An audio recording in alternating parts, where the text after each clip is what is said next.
ఎందుకు చేశావు?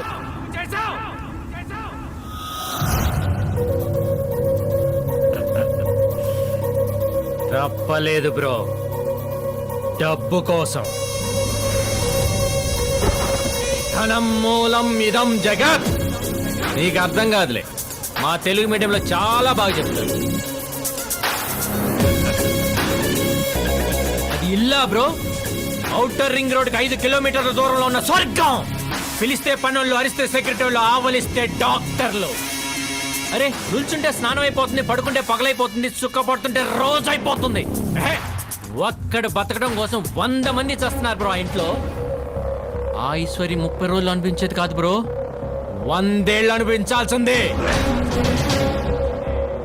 అప్పుడు డిసైడ్ అయిన బ్రో, నాకు బ్రతుకుండాలంటే నువ్వు బతికుండకూడదని.